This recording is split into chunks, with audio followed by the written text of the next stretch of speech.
here to learn the second part of our level 1 white rank 8-count footwork.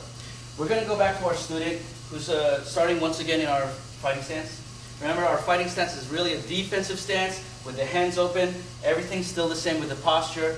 Make sure that your student tries to maintain a little bit of separation width-wise in their stance. So the way that we're going to continue is with our number 5 footwork, which is actually going to be a quarter turn. The most important thing on the quarter turn is our front foot is not going to stay stationary. It's going to go offline as it quarter turns to the other wall. So from here we're going to observe number 5, stepping out with the lead leg and dragging on the floor, making sure not to pick that up. Let's see that one more time. What I see a lot of students do, and it causes a lot of problems later on, is he's going to correctly step out. However, he's going to lift up the rear leg, come up, and then he happens to fall down.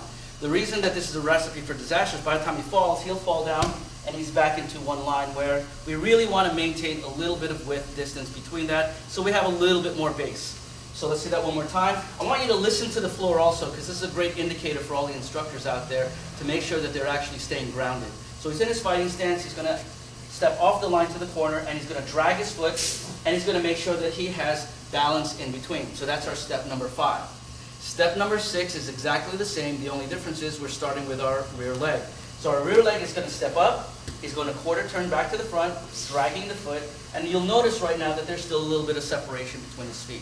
So right now we've covered step number 5 and step number 6. I always joke with everyone that step number 7 is really difficult, and the reason that it is difficult is we try not to put enough effort behind it. So number 7 is simply called an advanced step or a full step. So the rear foot's going to come up and he's still going to maintain. Okay, going back again. The problem that this is an issue for a lot of beginners is they'll go from their one movement and they'll simply step up, and all of a sudden they're in a bit of a short stance. So if we have a good distance between the rear leg and the front foot, when I have my advanced step, I still want to maintain a good distance so that I remain on my base. Okay? So step number 7 is a full step advance. Excellent. Number 8 is always going to be the trickiest step or footwork for the beginner. It's actually a couple movements put together, and I'll show you how that is.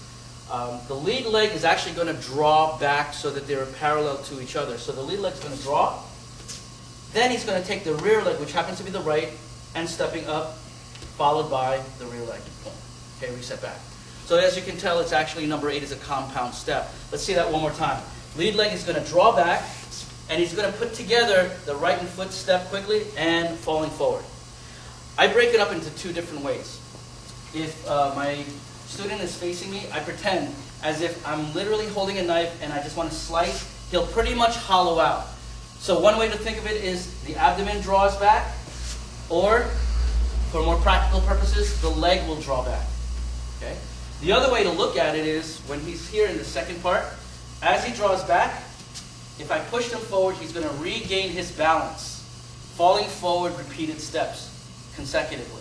So when he returns back in our original position, he's in our number 7 posture. Our number 8 movement is put into 2 parts, which is the draw step and a run step. And we maintain back into our fighting stance.